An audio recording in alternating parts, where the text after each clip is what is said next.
بسم اللہ الرحمن الرحیم۔ السلام علیکم ناظرین، پروگرام خبر کی خبر کے ساتھ میں ہوں آپ کا میزبان ڈاکٹر بلند اقبال۔ ناظرین، پاکستان تحریک انصاف حکومت میں آنے سے پہلے یہ دعوے کرتی رہی کہ جو کرپشن ہے اس کا خاتمہ کیا جائے گا، کرپٹ عناصر کو سلاخوں کے پیچھے بھیجا جائے گا، کڑا احتساب ہوگا، جو سابق حکمران ہیں ان میں سے کوئی بھی اگر پرانی کرپشن بھی پائی گئی تو اس کا سراغ لگایا جائے گا۔ نیب کی جانب سے ہمیں کارروائیاں بھی نظر آئیں، کچھ ایسی بھی کارروائیاں نظر آئیں جس میں پاکستان تحریک انصاف کے بڑی اہم شخصیات بھی اس زد میں آئیں اور کچھ لوگ نااہل بھی ہوئے، کچھ کی وزارتیں بھی گئیں۔ اس کے بعد سے حکومت کی جانب سے نیب کو کچھ نشانہ بنایا جانے لگا، یعنی یہ کہا جانے لگا کہ شاید بزنس مینوں کے اوپر جو ہے وہ نیب بغیر کسی وجہ کے ان کو ڈیٹین کر لیا جاتا ہے، انویسٹیگیشنز کی جاتی ہیں، پروفز نہیں ملتے۔ ساتھ ہی ساتھ یہ بھی کہا گیا کہ ٹیکس ایویژن اور ایسے جو معاملات ہیں اس میں نیب بیجا طور پر کام کر رہی ہے۔ پھر یہ بھی ہوا کہ بہت سے جو ریفرنسز فائل کیے گئے یا لوگوں کو ڈیٹین کیا گیا ان کے خلاف کوئی خاطر خواہ ثبوت بھی نہیں آ سکے۔ یہی وجہ ہے کہ بہت سے سیاستدان یا سابق حکمران ضمانتوں پر رہا ہو کے نہ صرف رہا ہو گئے بلکہ ملک سے باہر بھی چلے گئے۔ آخر کیا وجہ ہوئی کہ حکومت کو ایک آرڈیننس لانا پڑا، ایک ایسا ترمیمی آرڈیننس جس نے نیب یعنی نیشنل اکاؤنٹیبلٹی بیورو کے اوپر کافی قدغن لگا دی؟ یعنی اب اگر یہ کہا جائے کہ ایک پیرالائزڈ ادارہ کام کر رہا ہے تو غلط نہ ہوگا، یعنی نیب جس کرپشن کی حد پہ پہلے کارروائی کر سکتا تھا اس کو بڑھا کے کہیں زیادہ کر دیا گیا۔ اس کے علاوہ بزنس مین اور باقی ایسے لوگ جن پہ پہلے نیب اپنا اثر رکھتا تھا اب وہ بھی چیزیں تبدیل ہو گئیں۔ ناظرین، ان تمام موضوعات پہ بات کریں گے۔ ساتھ ہی ساتھ پاکستان تحریک انصاف کی حکومت نے نہ صرف لوگوں کی امداد کا سلسلہ شروع کیا، باقاعدہ لنگر خانے بھی کھولے گئے، سیلانی ویلفیئر ٹرسٹ کے ساتھ مل کے بھی کام کرنا شروع کیا گیا۔ اس کے ساتھ ہی ساتھ ایک اور بھی کام کیا گیا، یعنی کہ جو بیت المال کا ادارہ ہے جو شاید تھوڑا سا غیر فعال ہو گیا تھا اسے بھی فعال کیا گیا۔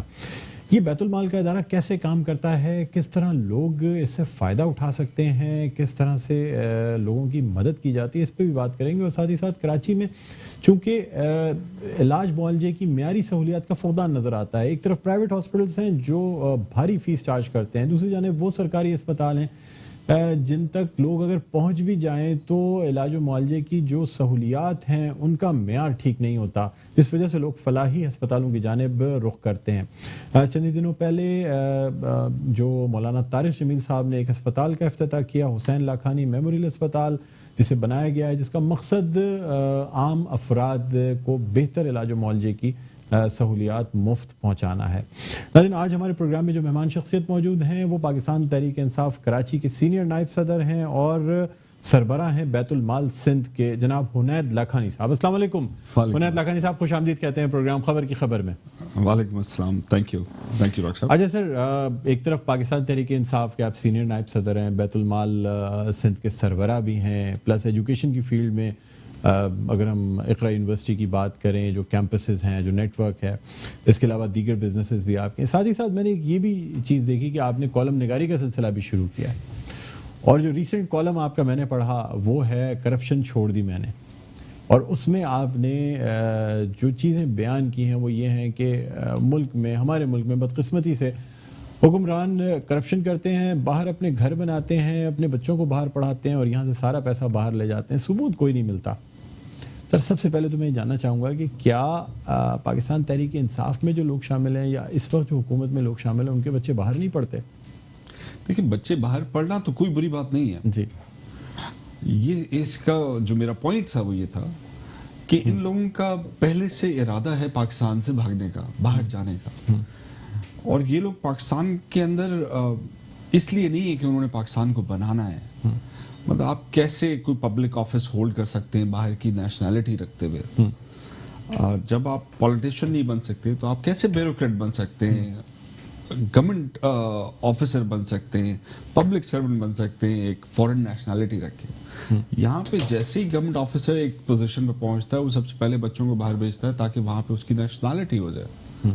تو ان کا مطلب ان کی سنسیئرٹی نہیں ہے اس ملک، یعنی ان کا مقصد ہی یہ ہوتا ہے کہ پاکستان سے باہر موو ہونا ہے یا اپنا ایسا کمایا ہوا پیسہ جو وائٹ نہیں ہوتا اس کو باہر فری زونز میں اور ایسے ہیونس میں پہنچایا جاتا ہے جہاں پیسے کے لیے کوئی پوچھ گچھ نہیں کی جاتی.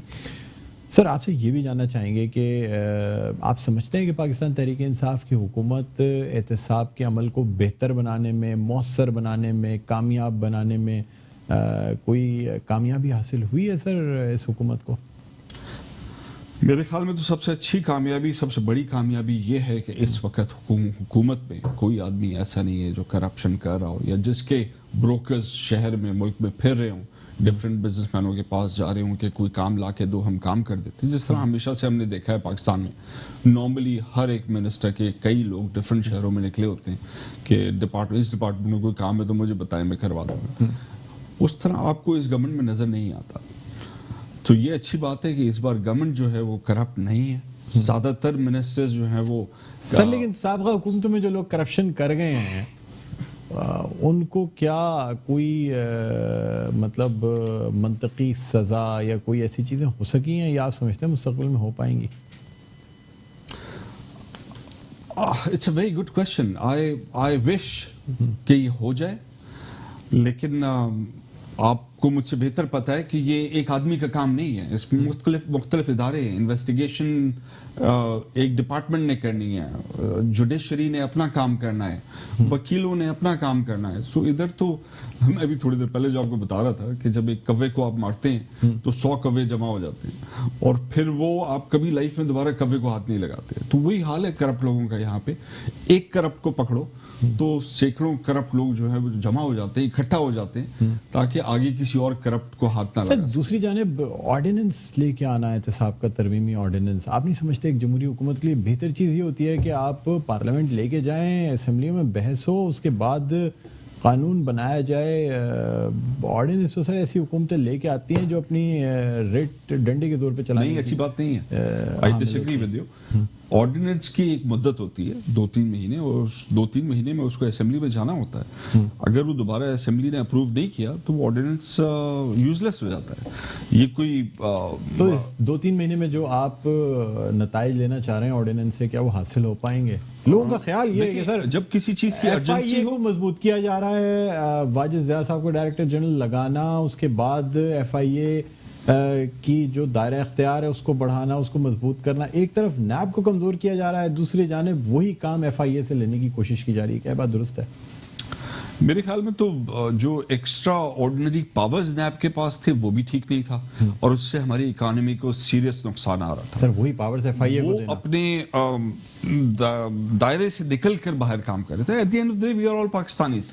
جہاں پہ پاور آتی ہے اس کا مس یوز ہوتا ہے، اور نیب کا مس یوز جو ہے وہ ہماری اکانومی کو نقصان دے رہا تھا. لیکن جب واجد ضیاء صاحب کی اپوائنٹمنٹ ہوئی تھی تو اسی وقت مختلف حلقوں نے یہ کہنا شروع کر دیا تھا کہ اب شاید نیب سے زیادہ جو ہے وہ ایف آئی اے کو مضبوط کیا جائے گا، اور پاکستان تحریک انصاف کی حکومت شاید اپنے سیاسی مخالفین پہ ایک گھیرا ڈالنے کے لیے واجد ضیاء صاحب کو، چونکہ پہلے بھی ان کی بڑی خدمات رہی ہیں، تو شاید ان کو استعمال کیا جائے ایف آئی اے کے تھرو اب ان سیاستدان سابق حکمرانوں کو یا سیاسی مخالفین کے گرد گھیرا تنگ کرنے کے لیے. ڈاکٹر صاحب، اصل بات تو یہ ہے کہ جو میری سمجھ ہے پی ٹی آئی کے بارے میں ابھی تک، آئی ڈونٹ تھنک کہ ہم اس طرح کی پالیٹکس کریں گے جس طرح پیچھے یہ لوگ کرتے آ رہے ہیں ایک دوسرے کے ساتھ. They use all the government machinery to blackmail the other one. I don't think یہاں پہ کوئی بھی آدمی اس مقصد کے لیے ہے. پی ٹی آئی کے اندر زیادہ تر لوگوں کو جن کو میں جانتا ہوں وہ سب سوشل ورکرز ہیں. They want to give back, pay back to the society, do something. وہ honestly چاہتے ہیں کہ کرپٹ لوگوں سے، کرپشن سے ملک کا چھٹکارا ہو، سوسائٹی ایک سویلائز سوسائٹی کی طرح، ایک سویلائز کنٹری کی طرح گرو کر سکے. And it's good for everybody. یہ ہمارے بچوں کے لیے، آگے کے لیے اچھا ہوگا، ہمارے فیوچر کے لیے، اگر ہم نے یہ کر لیا تو. اور یہی کرنا ہے ضروری. تقریباً 1.5 سال ہونے کو آ رہا ہے سر، لیکن متحدہ قومی موومنٹ پاکستان کے ساتھ جو الحاق ہے وہ بس نام کا الحاق چل رہا ہے سر. اس میں مضبوطی کیوں نہیں آ پا رہی ہے سر؟ ان کو بھی شکایتیں رہتی ہیں، دوسری جماعتوں کو بھی موقع ملتا ہے پیشکش کرنے کا. جیسے آپ کو پتا ہو کسی کی دوستی کسی سے کمزور ہو رہی ہے تو نئے دوست لوگ چاہتے ہیں دوستی کی آفر کر دیتے کو ہیں. شاید پتا ہے کہ میں ٹیلی ویژن میں اتنا زیادہ نہیں آتا تو اتنا ایکسپرٹ نہیں ہوں میں گھمانے پھرانے میں. تو ایسی بات مجھ سے نہ کروائیں کہ پھر میرا مجھے پرابلم آ جائے. کیونکہ سر آنے والے وقتوں میں ابھی جبکہ بلدیاتی الیکشن آنے ہیں, ایم کیو ایم اور پی ٹی آئی کراچی کے اندر سیریس کمپیٹیٹرز ہیں. ہمارا الحاق کراچی کے اندر, کراچی کی جس جگہ پہ میں پالیٹکس کر رہا ہوں اس پہ بنتا نہیں ہے. سو نیشنل لیول پہ یس ان کو ایک اس کی ضرورت ہے اس الائنس کی, اور ٹھیک ہے, اچھی بات ہے. ڈیموکریسی کا یہی ایک تو خوبصورت وہ ہے کہ آپ مل کے چلنا سیکھتے ہیں اور گیو اینڈ ٹیک کرنا پڑتا ہے. سو یہ تھوڑی بہت فلیکسیبلٹی ہے جو اب نظر آ رہی ہے, جو پہلے ہم لوگ نہیں سوچتے تھے. ایز اے اپوزیشن پارٹی ہمارے ذہن میں یہ نہیں تھا کہ اس طرح کرنا ہوگا, لیکن ضرورت ہے وہ. سر آپ سمجھتے ہیں کہ اس وقت کراچی کی جو صورتحال ہے, آپ کا جانا مختلف علاقوں میں ہوتا ہے اور اب آپ ایسے بھی علاقوں میں جاتے ہیں, میں نے آپ کی ویڈیوز چند دیکھی جس میں آپ ایسے بھی علاقوں میں گئے یا شاید پہلے زندگی میں آپ کبھی نہیں گئے تھے, اور آپ کو اندازہ ہوا کہ لوگ غربت کی اس لکیر سے کتنا نیچے رہتے ہیں اور کن کن علاقوں میں کہاں کہاں کیا کیا مسائل ہیں. آپ سمجھ سکتے ہیں سر کہ حکومت ان لوگوں کے مسائل کو حل کر سکتی ہے؟ ہاں کر سکتی ہے, حکومت کر سکتی ہے اور حکومت ہی کر سکتی ہے, کیونکہ حکومت ہی ان کو اس حال پہ لے کر آئی ہے. دیکھیں ہمیں اپنا پائے انکریز کرنا پڑے گا. ہم اگر اس کو انکریز نہیں کریں گے میکرو لیول پہ تو یہ چھوٹی چیزیں حل نہیں ہوں گی. اور پاورٹی کا جو سب سے بہترین طریقہ ہے پاورٹی کی پرابلمس کو سالو کرنے کا, وہ جی ڈی پی گروتھ ہے. جب ہماری G D P growth 5%, 6% cross کرے گی تو یہ سارے ایلز جو ہیں سوسائٹی کی ٹھیک ہونا شروع ہو جائیں گے. ہم نے صحیح ٹریک پکڑ لیا ہے اکانومی کا. شروع کے دنوں میں شاید ہمارا ٹریک ٹھیک نہیں تھا, جس میں آئی ایم ایف بھی پیچھے ہٹ گیا تھا, ورلڈ بینک بھی, پوری ورلڈ کمیونٹی جو ہے وہ ہمارے خلاف جا رہی تھی. اب یہ ہے کہ جو بھی آئی ایم ایف کا پیکج ہے ٹھیک ہے, ہم بہت سارے لوگ ڈفرینٹلی سوچتے ہیں, لیکن یہی ایک ٹریک ہے جو ہمیں 7%, 8% گروتھ لیول پہ لے کر آئے گا. اینڈ اگر یہ چلتا رہا کنٹینیوسلی تو پھر ہم اچیو کریں گے. انفارچونیٹلی پاکستان اوپر جاتا ہے پھر نیچے آتا ہے, پھر اوپر جاتا ہے پھر نیچے آتا ہے. ہم ابھی تک نکل نہیں سکے. یہ ٹیک آف کرانا ضروری ہے اور وہ ہو جائے گا. اس کے لیے کنٹینیوٹی ضروری ہے گورنمنٹس کی. یہ 1-2 سالوں کا کام نہیں ہے. اگر 3 پوائنٹ پہ ہماری جی ڈی پی ہے تو 5-6 پہ پہنچنے میں بھی 2-3 سال لگ جائیں گے. سر جی ڈی پی یعنی جس تناسب سے بڑھ رہی ہے سر, اس سے کہیں زیادہ مہنگائی بڑھتی جا رہی ہے. آپ بھی نہیں سمجھتے کہ ایٹ لیسٹ جب تک کہ ہم اپنا گروتھ ریٹ نہیں بڑھا لیتے اس وقت تک ہمیں مہنگائی کو تھوڑا سا کرٹیل کرنا چاہیے تھا تاکہ عوام پہ یہ بوجھ نہ آتا؟ There are 2 ways to think about it. ایک تو طریقہ یہ ہے کہ آپ ان چیزوں کو سبسیڈائز کریں جو غریب کی ضرورت کی ہے. جیسے ان کا بجلی کا بل اگر 2,000 روپے سے کم ہے تو اس کے اوپر ٹیکسز کم کر دیں, اور ان چیزوں پہ بڑھا دیں ٹیکسز جو آپ ان بنگلوں میں جہاں پہ آپ لاکھ روپے بل دیتے ہیں اس پہ ٹیکسز بڑھا دیں تاکہ بینیفٹ جو ہے رائٹ ٹارگٹ مارکیٹ تک پہنچ سکے. اور ایک طریقہ یہ ہے کہ آپ ایئر لائن کی ٹکٹ سبسیڈائز کریں, اور جو لوگ جہازوں میں سفر کرتے ہیں ان کو آپ سستی ٹکٹیں دیں جو آج کل کر رہے ہیں. ایک یہ ہے کہ اسٹیل مل کا سیاح سستا کریں جس سے ہر آدمی, بائک پہ سفر کرنے والا, بس میں سفر کرنے والا, ڈبل روٹی کھانے والا, جب پیٹرول پرائسز بڑھتی ہیں تو پورے ملک میں مہنگائی کا طوفان آ جاتا ہے. ہر چیز ٹرانسپورٹیشن پہ چلتی ہے سر, چاہے سبزی ہو کوئی بھی چیز ہو, اس کا ایفیکٹ جو ہے نا وہ کم یا زیادہ ہر جگہ نظر آ رہا ہوتا ہے. ڈاکٹر صاحب پیٹرول تو امپورٹڈ کموڈٹی ہے, امپورٹڈ وہ ہے, اس کے اوپر تو آپ کچھ نہیں کر سکتے. وہ تو ڈالر کے حساب سے مارکیٹ میں جب ریٹس کم ہوتے ہیں تو پاکستان میں کم نہیں کیے جاتے. پھر ہم ویٹ کرتے ہیں کہ اب جس سطح پہ تھے اس پہ واپس آگے, پھر اس سے بڑھیں گے تو دوبارہ بڑھا دیں. آئی تھنک جلد سے جلد ہمیں بجلی کی پروڈکشن بہت زیادہ کرنی چاہیے. سولر اور ڈفرینٹ موڈز آف الیکٹریسٹی ہمیں پروڈیوس کرنے چاہیے, اور وہ ہو رہا ہے کام اس پہ.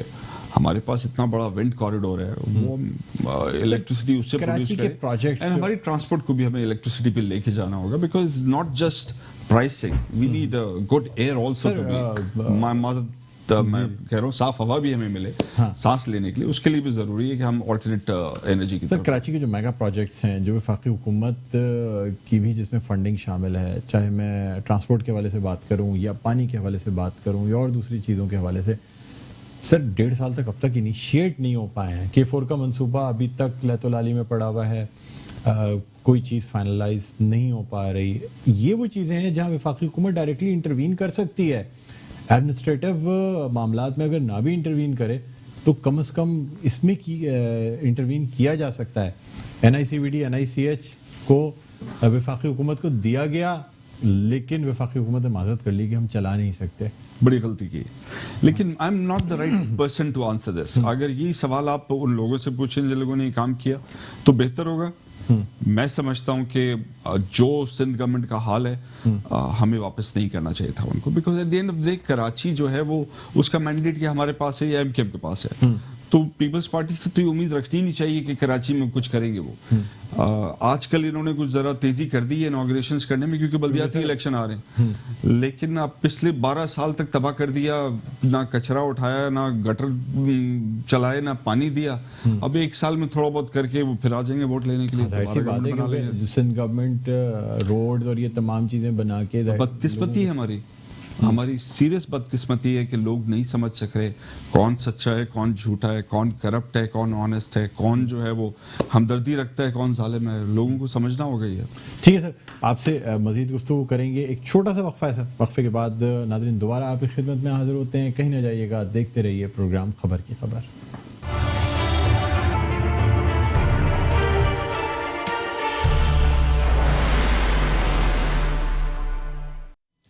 جی ناظرین ویلکم بیک, ایک دفعہ پھر آپ کو خوش آمدید کہتے ہیں پروگرام میں خبر کی خبر. میں ہوں آپ کا میزبان ڈاکٹر بلند اقبال. آج ہمارے ساتھ موجود ہیں پاکستان تحریک انصاف کراچی کے سینئر نائب صدر اور سربراہ بیت المال سندھ جناب حنید لاکھانی. ان سے ہم بات کر رہے ہیں, کرپشن کے حوالے سے بات ہوئی, اب کچھ بات کرنا چاہیں گے بیت المال کے حوالے سے کہ یہ ادارہ کس طرح کام کرتا ہے, کس طرح سے بیت المال کے فنڈز جمع کیے جاتے ہیں, پھر ایسے لوگ جو حقدار ہوتے ہیں ان امداد کو وصول کرنے کے, ان تک یہ امداد کیسے پہنچائی جاتی ہے, کیا لوگوں میں بیت المال کی اویئرنیس ہے یا نہیں ہے. جی حنید صاحب, سب سے پہلے تو یہ بتائیں کہ یہ جو بیت المال کا ادارہ ہے یہ کس طرح کام کرتا ہے. دیکھیے بیت المال کے ادارے میں سمپل سا ہمارا ایک سسٹم ہے کہ جو بھی پاورٹی لائن, بلو پاورٹی لائن ہے, ان لوگوں کی امداد کر سکتے ہیں. جو منیمم ویج ہے اس تک اگر کسی کی انکم ہے تو اس کی امداد کی جا سکتی ہے.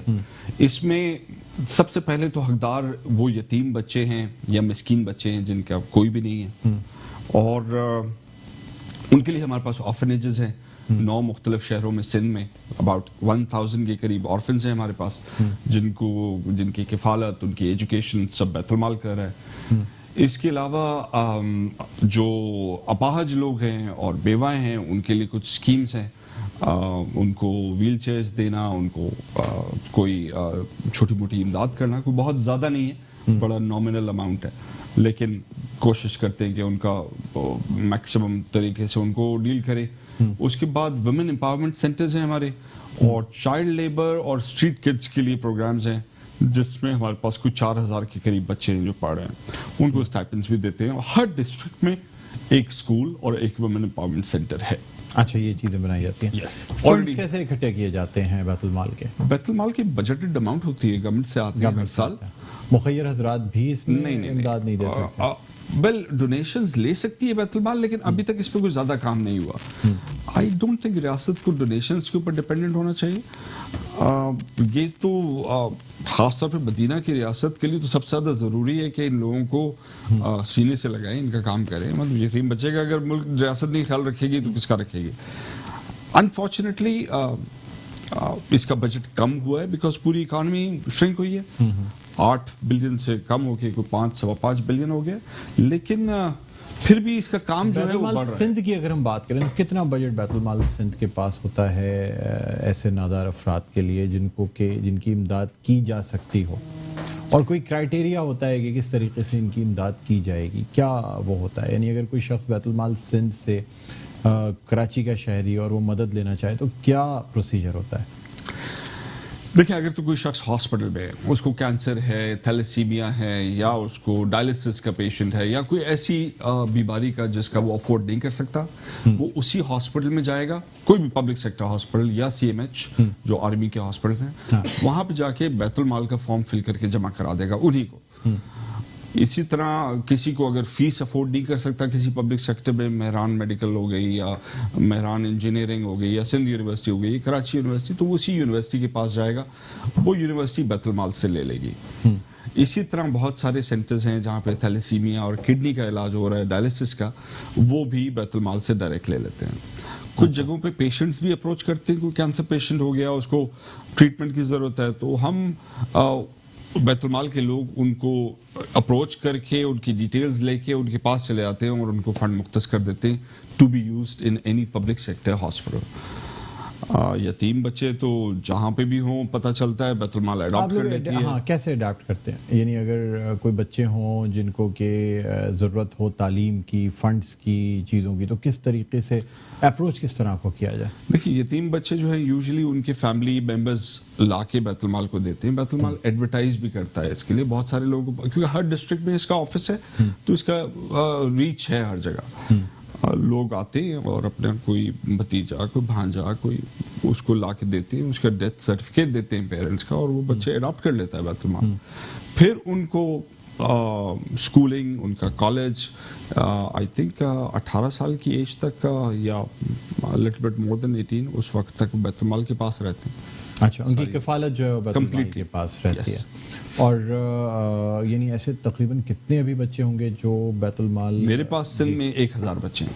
1000 بچے ہیں آلریڈی آپ کے پاس جو بیت المال کی زیر کفالت ہیں. یس، ٹھیک ہے. اور مزید کتنے بچوں کی گنجائش ہے کہ جو لوگ یہ پروگرام دیکھ رہے ہیں اگر وہ بیت المال سے رابطہ کرنا چاہیں تو کیا ممکنات ہیں؟ دیکھیں، ہمارے پرائم منسٹر کا جو ٹارگٹ ہے وہ تو یہ کہ ہم نے 10,000 کڈز اڈاپٹ کرنے ہیں. جو بجٹس ہیں وہ ابھی الاؤ نہیں کرتے، لیکن 10,000 کرنے.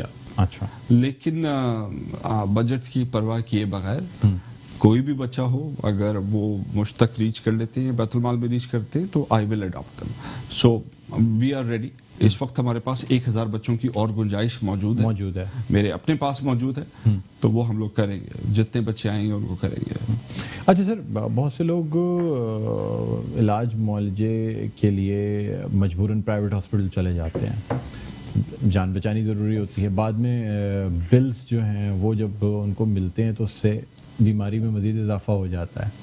ایسے لوگ کوئی مدد حاصل کر سکتے ہیں بیت المال سے جو اگر چاہیں کہ ان کے علاج معالجے کے اخراجات میں کوئی مدد کی جا سکے؟ بیت المال کا اپنی جو لمٹ ہے کسی پیشنٹ کے لیے وہ 6 لاکھ روپے ہے. 6 لاکھ روپے، اوکے. سو 6 لاکھ سے زیادہ بیت المال نہیں کر سکتا. سو اگر کوئی پرائیویٹ ہاسپٹل میں گیا ہے، وہ پرائیویٹ ہاسپٹل اگر آپ کے پینل پہ ہے بیت المال کے تو یس.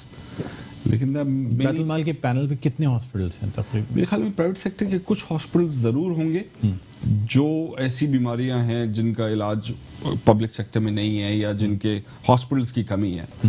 سو میرے خیال میں تھیلیسیمیا، کڈنی، آئیز، اس کے کچھ ہاسپٹلس ہیں، کچھ اور این جی اوز کے ہاسپٹلس ہیں جو ہمارے پینل پہ ہیں. LRBT ہے، سو ادھر آئی کا جو بھی آپریشن ہوتا ہے بیت المال اس کو فنڈ کر سکتا ہے. آئی ایم شیور انڈس بھی ہوئے گا اور کچھ آخان بھی ہوئے گا، لیکن میں ایم ناٹ 100% شیور.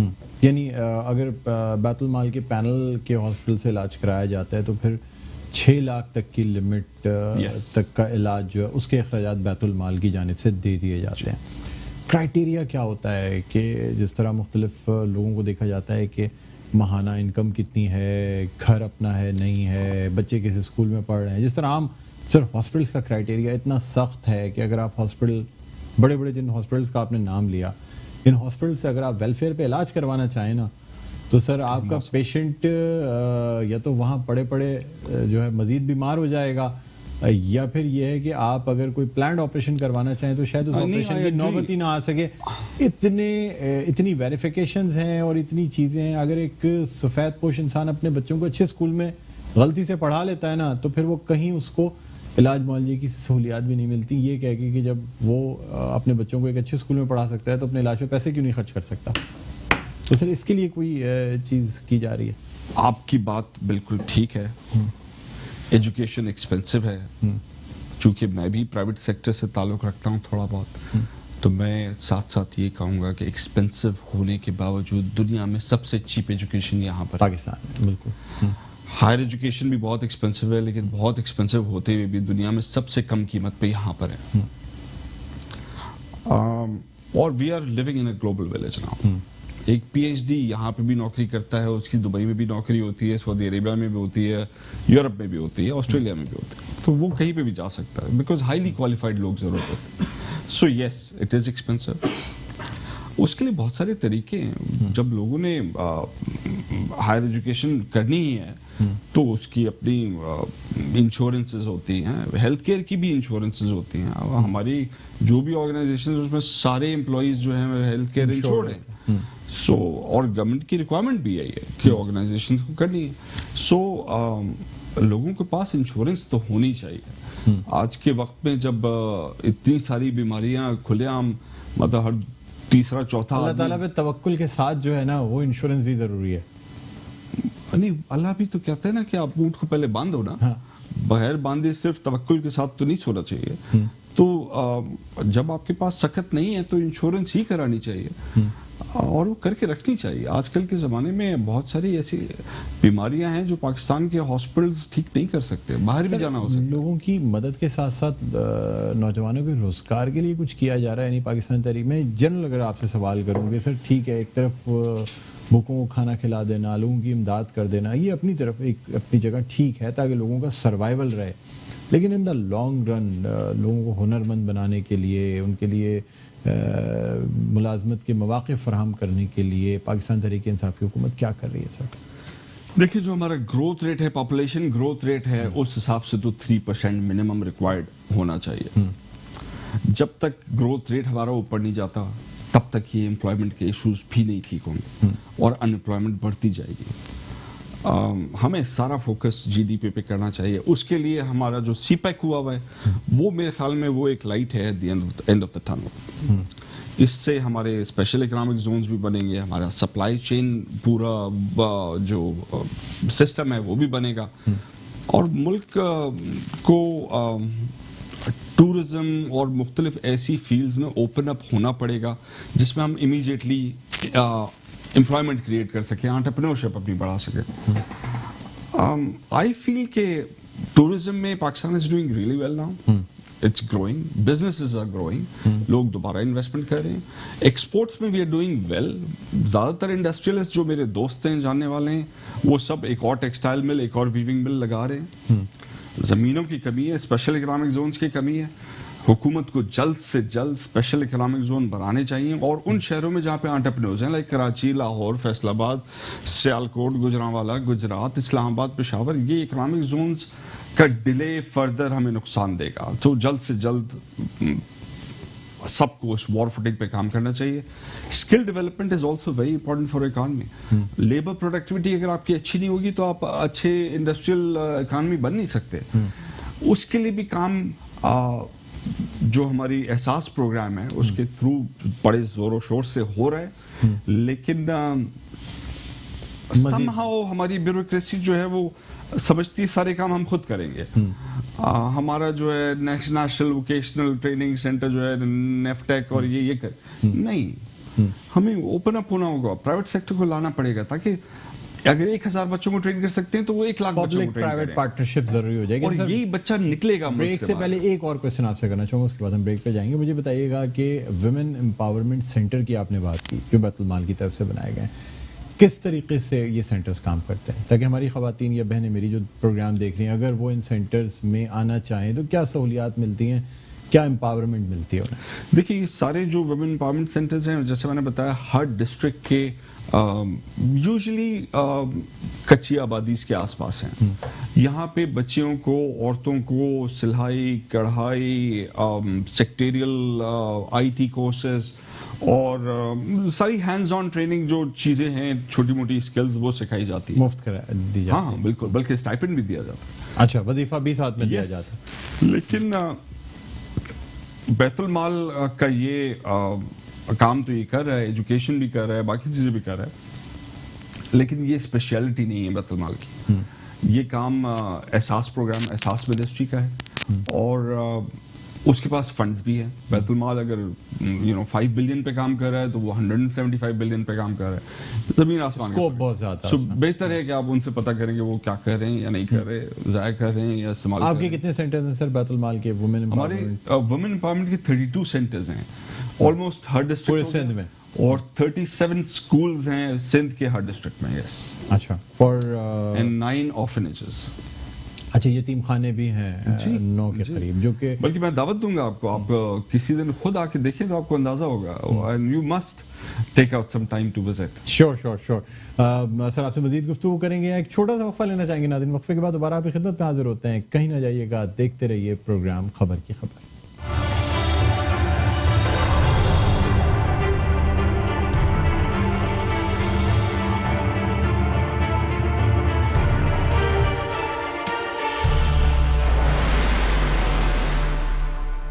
شوکت خانم ہسپتال, امید کے 25 سال. ماہانہ عطیات دینے کا عہد کریں اور بنے شوکت خانم ambassador. Commander builder social welfare wing کی جانب سے کمانڈر سٹی میں پلاٹ آدھی قیمت میں. M9 کی پرائم لوکیشن پر Raji city. International property expo 2019 کی شاندار کامیابی کے بعد اب پیش کرتے ہیں international property expo 2020. Building construction, real estate اور ریلیٹڈ میٹیریل کی سب سے بڑی نمائش 10, 11 اور 12 جنوری کو ایکسپو سینٹر کراچی میں. راجی بلڈرز اینڈ ڈیولپرز کی فخریہ پیشکش. راجی سٹی. بکنگ و تفصیلات کے لیے مارکیٹڈ بائی ماف مارکیٹنگ. Phone numbers 021-363-7880. M9 کی پرائم لوکیشن پر Raji city. International property expo 2020 expo centre Karachi میں. شوکت خانم ہسپتال, امید کے 25 سال. ماہانہ عطیات دینے کا عہد کریں اور بنے شوکت خانم ایمبیسڈر.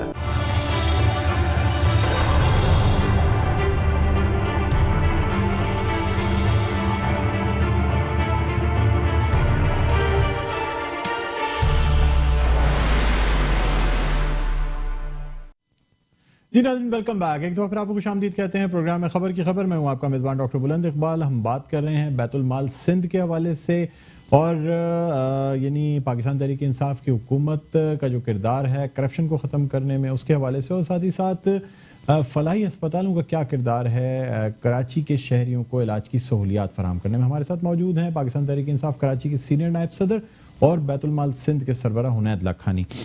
جی سر, آپ سے اب یہ جاننا چاہوں گا کہ عوام جو ہیں اب سرکاری اسپتال کے بجائے فلاحی اسپتال کی طرف جانے کو زیادہ ترجیح دیتے ہیں, کیونکہ علاج معالجے کی جو سہولیات ہیں بعض دفعہ ان فلاحی اسپتال میں زیادہ بہتر فراہم کی جا رہی ہوتی ہیں بنسبت ایک سرکاری اسپتال کے. سب سے پہلے تو آپ کو مبارکباد دینا چاہوں گا, گزشتہ دنوں آپ نے حسین لاکھانی میموریل اسپتال کا افتتاح کیا, جو کہ ہمارے ملک کے مشہور و معروف مولانا طارق جمیل صاحب کے دست مبارک سے افتتاح ہوا. اور ناظرین آپ کو یہ بتاتے چلیں کہ یہ حسین لاکھانی اسپتال دراصل حنید لاکھانی صاحب کے والد محترم کی وصیت پہ بنایا گیا. ان کی خواہش تھی کہ ایک ہسپتال بنایا جائے اور اس ہسپتال میں تمام سہولیات پرووائڈ کی جائیں. میں یہ بھی بتانا چاہوں گا کہ جب وہ علیل تھے اسی وقت اس ہسپتال کے سنگ بنیاد رکھ دیا گیا تھا. حنید لاکھانی صاحب کی کوشش تھی کہ ان کی زندگی میں ہی یہ اسپتال اس کا افتتاح ہو جائے. اس کا جو انیشل یعنی جو بیسک ہسپتال بنایا گیا تھا اس کا افتتاح تو کر لیا گیا تاکہ لوگوں کو علاج کی سہولیات فراہم کی جا سکیں. یہ حسین لاکھانی صاحب کی زندگی میں ہی ہو گیا تھا, لیکن اس کے بعد اس ہسپتال کو مکمل کیا گیا, مختلف آئی کیمپس لگائے گئے اور اس کا ایک باقاعدہ افتتاح کیا گیا. اور ہم یہ بھی جاننا چاہیں گے کہ اس ہسپتال میں کون سی سہولیات فراہم کی جاتی ہیں, کون کون سے ایسے علاج ہیں یا طریقہ علاج موجود ہیں جو اس ہسپتال کے ذریعے لوگ استفادہ کر سکتے ہیں. سر کیا کہتے ہیں, کون کون سی سہولیات ہیں, کون کون سی اسپیشلٹیز ہیں جو اس اسپتال میں جن کے علاج شروع ہو گیا ہے؟ میں تھوڑا سا اس میں ایڈیشن کر دوں اس کے اوپر کہ یہ والد صاحب کی وصیت تو یہ تھی کہ سب سے بہترین ہاسپٹل پاکستان کا آپ نے بنانا ہے, اور 300 بیڈ کا ہاسپٹل بنانا ہے. تو جلد سے جلد, کیونکہ ان کا انتقال ہو گیا تھا, تو جلد سے جلد یہ چھوٹا سا ہاسپٹل بن گیا جس میں 75 بیڈز ہیں ابھی اور 90 بیڈز اور انڈر کنسٹرکشن ہے. تو 150 بیڈ کا ہو جائے گا. لیکن جو اصل ہاسپٹل ہے وچ بھی one of the best in the country انشاءاللہ, وہ ابھی تک پلاننگ پہ ہے. اس کے لیے میں نے LRBT سے بھی رابطہ کیا, میں نے انڈس سے بھی رابطہ کیا, میں نے شوکت خانم سے بھی رابطہ کیا, اور ان سب سے مشاورت کر کے, مل کے, دیکھ کے, وزٹس کر کے وہ ہاسپٹل بناؤں گا. کس ماڈل پہ چلے گا, because free of cost hospital چلانا جو ہے مشکل ہوتا ہے. اس کا کوئی نہ کوئی میکینزم بنانا ہوگا. ہم نہیں چاہتے کہ وہاں پہ 1 روپیہ بھی کسی پیشنٹ سے لیا جائے. ایٹ دا سیم ٹائم ہم یہ بھی نہیں چاہتے کہ کہیں علاج میں کوئی کمپرومائز ہو یا اسٹینڈرڈ میں کوئی کمپرومائز ہو. تو ڈیفیکلٹ ٹاسک ہے. اللہ تعالیٰ نے جہاں یہاں تک ہمیں کامیابی دی ہے, آگے بھی انشاءاللہ اللہ دے گا. بلکہ مجھے یاد ہے کہ آپ جب امریکہ میں تھے اپنے والد کے علاج کے سلسلے میں, تو اس وقت بھی آپ کے جو فوکس تھا وہ یہی تھا کہ اس کا ہسپتال کی انوگریشن ہے. آپ مطلب اس میں وہاں سے بھی بیٹھ کے مین فوکس یہی ہوا کرتا تھا. سر, کیا بالکل بھی فیس نہیں لی جاتی اس ہاسپٹل میں لوگوں سے؟ نہیں. اچھا, نہیں. یہ نارتھ آباد کے علاقے ابھی جو ہے یہ ضیاءالدین ہاسپٹل کے قریب ہی جو اقرا یونیورسٹی ہے اس کے ساتھ جڑا ہوا ہے. 150 بیڈ کا ہاسپٹل تیار ہو جائے گا نیکسٹ منتھ سو. اس وقت 75 بیڈ ریڈی ہیں.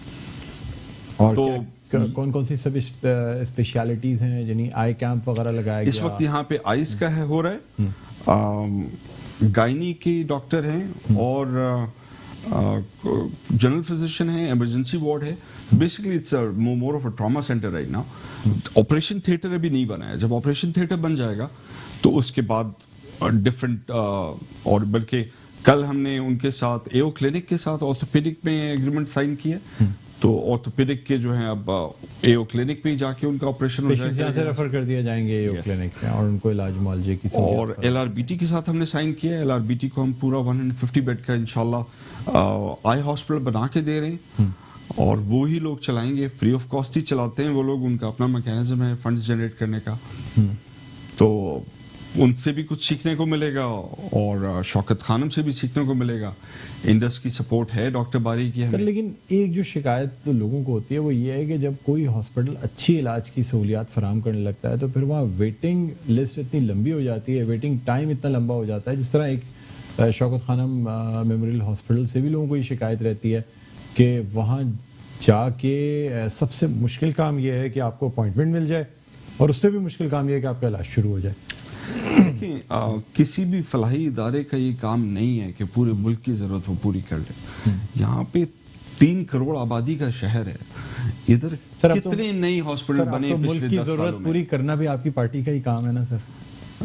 انڈیویجولی کرنا اور ریاست کا کرنا 2 الگ چیزیں ہیں. یہ کام ریاست کا ہے کہ پیسہ جو ہیلتھ کیئر کا ہے وہ ہیلتھ کیئر میں جائے. اس وقت 125 ارب روپے کا بجٹ ہے جو سالانہ چوری ہوتا ہے. کیونکہ میں بھی ریسنٹ وزٹ میں گیا کچھ ہاسپٹلس کا, میں نے میرپور خاص میں وزٹ کیا. وہاں پہ مالی جو ہے وہ برن پیشنٹ کو برہم لگا رہا تھا اور ہاتھ بھی نہیں دھوئے ہوئے تھے اس نے.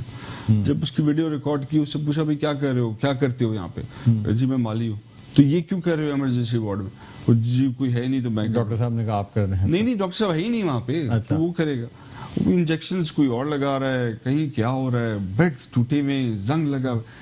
ہاسپٹلز جا کے آپ مریں گے ضرور, بچ کے آنے کا کوئی کسی قسم کی کوئی امید نہیں ہے سندھ کے ہاسپٹلوں میں. کراچی کے تھوڑے بہت ہاسپٹلز ہیں, 2 3 4 نام اچھے, لیکن وہاں بھی کیا آپ جائیں گے علاج کے لیے؟ ڈاکٹر صاحب آپ بتائیے نا.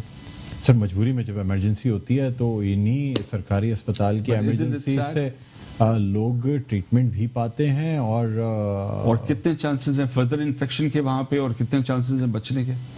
سر ڈیپینڈ کرتا ہے. جہاں اچھے ڈاکٹرز موجود ہیں پھر وہاں تو علاج معالجے کی, پھر سر دوسری کوئی اور آپشن موجود نہیں ہے سر.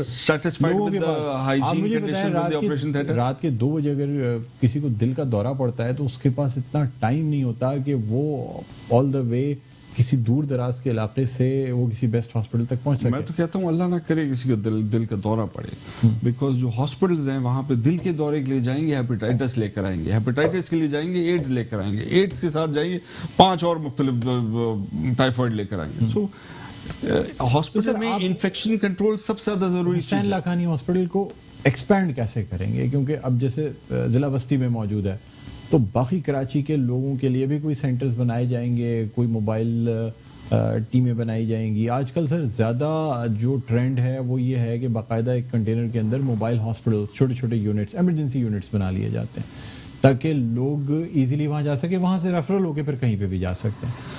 آنیسٹلی میں خود پرسنلی اس کو نہیں دیکھوں گا، میرا چھوٹا بھائی ہے نوید، وہ دیکھے گا، he is the chairman of the board trust. اور اس کا جو اسٹرکچر ہے، میکینزم، وہ بنانا ضروری ہے تاکہ ایک انسٹیٹیوشن بن جائے. کوئی حنید لکھانی اس کو فار ایور کے لیے نہیں چلا سکتا. جب یہ انسٹیٹیوشن ہوگا، بورڈ آف گورنرز ہوں گے، تو یہ ادارہ چلتا رہے گا. جس طرح انڈس ہے، جس طرح LRBT ہے، جس طرح شوکت خانم اور کئی سارے آغا خان. میڈیکل یونیورسٹی بھی آپ کے لانے کا پلان ہے؟ میڈیکل یونیورسٹی کا بالکل ارادہ ہے. Iqra university is working on it. وہ بھی اب میں اس میں انوالو نہیں ہوں. My sister is now the chancellor of Iqra university. تو یس، ان کے پلانز ہیں medical, nursing, pharmacy, physiotherapy, dentistry, یہ سارے پروگرامز اس سال سپٹمبر سے لانچ کریں گے. سر آپ نے اقرا یونیورسٹی کا ذکر کیا تو یہ بھی بتائیے گا کہ جس طرح سے کہا جاتا ہے کہ 10% طالب علموں کو مفت تعلیم دینی ہے، تو کیا اقرا یونیورسٹی 10% طالب علموں کو مفت تعلیم دیتی ہے؟ جو میں نے لاسٹ سنا تھا وہ میرے خیال میں مور دین 34% ہے. اچھا، تو اقرا میں اس سے کہیں زیادہ ہے. جو بھی گورنمنٹ کے اسٹینڈرڈز ہیں وہ اسٹینڈرڈز بنانے میں اقرا یونیورسٹی کا بڑا ہاتھ ہے، بیکاز ہم نے وہ سیٹ کیے. سر کوئی میسج جو آپ دینا چاہیں ہمارے پروگرام کے پلیٹ فارم سے بیت المال سندھ کے لیے یا ہاسپٹل کے لیے؟ بیت المال سندھ کے لیے میں ضرور یہ کہوں گا کہ کہیں پہ بھی کوئی یتیم بچہ ہے یا بچی ہے تو اس کو ضرور بش تک لے آئیں، اقرا یونیورسٹی میں لے آئیں. میں خود اڈاپٹ کروں گا اور بیت المال میں بھی ان کو کرواؤں گا انشاءاللہ. دوسری چیز میں یہ کہوں گا کہ اگر کوئی اپاہج ہیں یا کوئی کینسر پیشنٹ ہے تو مجھ تک ضرور رابطہ کریں. انشاءاللہ میں پوری کوشش کروں گا کہ ان کو جو منیمم پاسبل ہے بیت المال سے میں دلوا دوں. اور اپنے ناظرین کے لیے ریکویسٹ میں یہ کروں گا کہ تھوڑا سا سمجھیں کہ یہ سچ کون بولتا ہے اور جھوٹ کون بولتا ہے. جھوٹ کا بازار گرم ہے، چوری رشوت کا بازار گرم ہے. ملک اور قومیں آگے نکل نہیں سکتی چوری اور رشوت کے بازار میں اگر چل رہی ہوں تو. بہت شکریہ حنید لاکھانی صاحب، آپ نے ہمارے پروگرام کے لیے وقت نکالا. ناظرین، ہماری کوشش یہی رہی کہ خاص طور پہ بیت المال سندھ جس طریقے سے کام کرتا ہے اس کی ورکنگ آپ کو بتائیں. جن لوگوں کو ایسی امداد کی ضرورت ہے وہ بیت المال سے رابطہ قائم کر سکتے ہیں. امید کرتے ہیں کہ آپ کو اس پروگرام کے ذریعے جو فنکشنز ہیں بیت المال کے ان سے آگاہی حاصل ہو گئی ہوگی. بہرحال ناظرین، اب ہمارے پروگرام کا وقت اپنے اختتام پر پہنچتا ہے. مجھے بلند اقبال کو اجازت دیجیے. انشاءاللہ اگلے ہفتے آپ سے پھر ملاقات ہوگی. اپنا بہت خیال رکھیے گا. اللہ حافظ.